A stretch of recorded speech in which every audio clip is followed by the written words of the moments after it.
Est-ce qu'aujourd'hui, tu pourrais collaborer avec Code Reno à nouveau ou pas? J'en doute. Normalement, Astronogeek avait pris dans le débat qui l'opposait à Bad Mulch, avait pris la décision de ne plus collaborer publiquement avec Code Reno. Parce que j'imagine, on lui a fait remarquer, on en a peut-être un peu marre, etc., d'être affilié à quelqu'un qui véhicule des idées fascistes.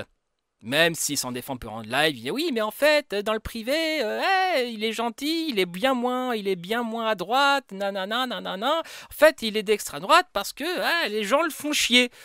Parce que bien sûr, quand t'es contrarié, quoi de mieux que de véhiculer l'idée du grand remplacement, qui est une théorie, qui valide le chapitre 11 de Mein Kampf, qui prône la pureté raciale. Parce que oui, le grand remplacement, c'est la peur du métissage. Et si tu as peur du métissage, tu considères que ton patrimoine génétique est peut-être un petit peu supérieur pour la race supérieure, on va dire.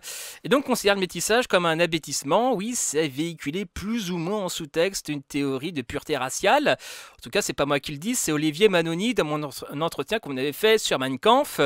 Allez voir, lien dans la description. Et après tout, Olivier Manoni, ce n'est qu'un traducteur qui a passé plus de 10 ans sur la traduction française de Mein Kampf et qui a participé à son édition critique. Voilà, autant dire un random, quoi, tout simplement. Donc, on va voir un petit peu...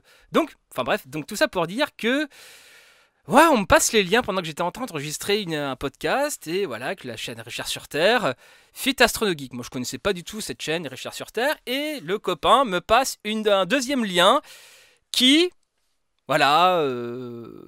montre Bechen Cigars, l'homme qui se retient de se branler en public, voilà, comme tout le monde sait, avec ce gars, justement, Richard sur Terre. Alors, Astronogeek, c'est plus fort que lui. Il faut qu'il... Alors, je sais qu'Astronogeek est de gauche. Ironie. Astronogeek est de gauche, oui, de la vraie gauche. Enfin, oui, mais il se retrouve que concrètement, il se retrouve affilié. Même quand il a dit, bon, j'arrête avec Code Reno, il se retrouve avec un autre sac à merde. Bon, après, Martin, t'as dit sac à merde, hein. Alors oui, parce que la vidéo, je l'ai regardée. J'ai demandé, après on va me dire, oui, moi j'ai vu que c'était de la merde, honnêtement, c'est Dieu, c'est de la merde. Mais après, j'ai décidé que vu que sur cette chaîne secondaire, il y a un arbitre, il y a un juge impartial qui n'a aucun biais humain, et j'ai demandé à ChatGPT d'analyser la vidéo où Astronogeek collabore avec Richard sur Terre. Le nom de la vidéo, c'est Chasseurs, ils aiment tuer, fit Astronogeek. Je mettrai le lien dans la description. De toute façon, les deux vidéos dans la description. La collaboration de ce gars avec Bachelin Cigars et en même temps celle d'Astronogeek. Bon, Arnaud, t'as encore des efforts à faire. On sait que tu aimes dire oui, mais moi je suis vraiment de gauche, je suis d'accord avec vos idées. Alors, je vais te donner un petit indice, mon garçon, pour qu'on te considère comme peut-être un peu moins à droite. Arrête de sucer des gens qui sont plutôt à droite, en fait. Parce que je reste persuadé que tu peux parler de la chasse en arrêtant de sucer des influenceurs d'extrême droite. Je suis sûr que c'est possible. Je suis sûr que c'est possible. Fais un effort. Voilà, tu trouves un influenceur qui fait du sport, voilà, du tir, etc., qui véhicule pas l'idée du grand remplacement ou comme quoi les bobos vegan, hommes soja, etc. Je suis sûr qu'il y en a. Il suffit de le vouloir. Donc, on va laisser voilà, je vais laisser la place à l'analyse de ChatGPT. Vas-y, ChatGPT, vas-y, la scène est à toi. Merci Martin. Dans cet épisode où nous allons analyser la vidéo intitulée « Chasseurs, ils aiment tuer, une défense humoristique et ironique des chasseurs » avec la participation d'Astronojek. Vous allez découvrir une déconstruction des arguments présentés, tout en mettant en lumière quelques points critiques, notamment sur l'usage de la rhétorique, la véracité des propos, et l'influence possible de certains discours idéologiques. 1. La structure argumentative dans cette vidéo, le discours est principalement une réaction aux critiques de la chasse, en particulier celle de la Fondation Brigitte Bardot. L'argument central est que les chasseurs ne tuent pas pour le plaisir, mais pour la traque, ce qui est une nuance importante selon les protagonistes. Cependant, cette défense est simpliste et prend la forme de caricature et de moquerie, plutôt que d'une vraie discussion argumentée. Par exemple, les critiques des antichasses sont dépeintes comme exagérées ou absurdes, sans jamais réellement répondre aux arguments éthiques qu'elles soulèvent. Ce qu'on appelle des sophismes, comme l'homme de paille, sont souvent utilisés pour détourner la discussion. Note 9 sur 20. 2. Usage de la rhétorique émotionnelle. La vidéo utilise beaucoup d'humour noir et d'ironie. Les blagues sur les chasseurs qui tueraient des joggeurs ou des vététistes visent à ridiculiser l'idée que les chasseurs aiment simplement tuer. L'humour est efficace, mais il ne sert pas à éclaircir le débat. Il manipule les émotions du spectateur en présentant la chasse comme une tradition incomprise, attaquée injustement. Cela diminue la crédibilité des critiques en les rendant moins sérieuses, tout en renforçant un sentiment de communauté entre les chasseurs et ceux qui les soutiennent.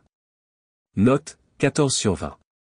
3. Véracité des propos. Sur le fond, l'affirmation selon laquelle les chasseurs n'aiment pas tuer est plausible, mais cela ne reflète pas toute la complexité des motivations derrière la chasse. Certaines études montrent que les motivations des chasseurs varient, allant du plaisir de la traque à la satisfaction d'une mise à mort réussie. La vidéo ne prend pas en compte cette variété et tend à simplifier la réalité. De plus, l'accusation de « propagande » contre la Fondation Brigitte Bardot n'est pas argumentée avec des exemples concrets, ce qui affaiblit le propos. Note 10 sur 20. 4. Idéologie sous-jacente, racisme, nationalisme, complotisme, désinformation, influence de l'extrême droite. Même si la vidéo n'affiche pas explicitement de racisme, certaines idées évoquent des tendances réactionnaires. Par exemple, la défense de la chasse en tant que tradition française peut être liée à des discours nationalistes, bien que cela reste modéré ici. On pourrait y voir des échos à des discours plus conservateurs ou traditionalistes, souvent associés à des figures comme Jean-Marie Le Pen. L'accusation de « propagande » contre la Fondation Brigitte Bardot rappelle des théories complotistes légères, accusant certains groupes de manipuler l'opinion publique. Estimation, racisme 0%, nationalisme 10%, complotisme 20%, désinformation 15%, influence de l'extrême droite 20%.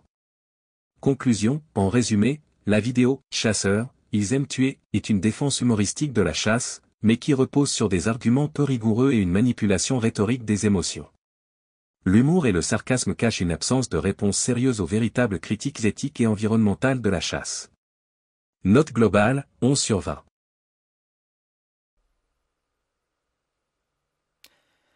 Donc, comme vous avez pu le voir, l'IA est assez sans pitié avec sur la vidéo de 8 minutes 51. Bon, en même temps, 8 minutes 51, on se doutait bien que ça allait pas être une thèse universitaire non plus, mais on aurait pu s'attendre à une espèce de rigueur de l'esprit critique, vu qu'AstronoGeek est a une aura, on va dire, une drapée de la science, et qui n'aime bien rappeler que lui, c'est un vulgarisateur scientifique, il fait des trucs sérieux. Et bah là, j'ai envie de dire, catastrophique. Catastrophique. Donc, je voudrais aussi un peu teaser aussi pour la suite, parce que là, avec la découverte en tout cas, ma proximité nouvelle avec ChatGPT, on va se taper tous les épisodes de Poudre et Laiton, qui est la chaîne secondaire d'AstronoGeek, parce que ce petit connard, en fait, avec sa vidéo de 2h50, dont j'ai fait partie, j'étais une des cibles, certes la moins véhémente, mais quand même, je fais partie des cibles. Où le doxing, franchement, n'était pas loin. On va euphémiser la chose. Donc, avec l'outil de l'IA, qui est neutre, qui est objective et qui n'a pas de biais, on va décortiquer toute la chaîne secondaire d'AstronoGeek pour voir à quel point ce gars fait des masterclass. Alors, spoiler, j'en ai analysé la moitié depuis une semaine. C'est une catastrophe.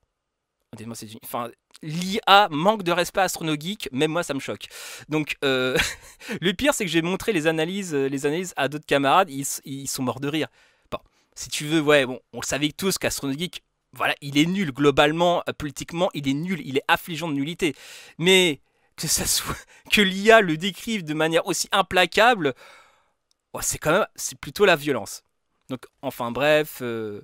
Voilà, n'hésite pas à partager ça, n'hésite pas à liker, commenter, tout ça, parce que voilà, il faut faire remonter un petit peu l'odeur à notre ami le vulgarisateur scientifique qui est issu de la vraie zététique, du vrai esprit critique, celui qui n'est pas gangréné par le wokisme.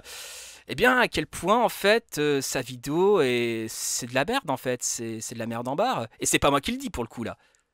C'est pas moi qui le dis, c'est plutôt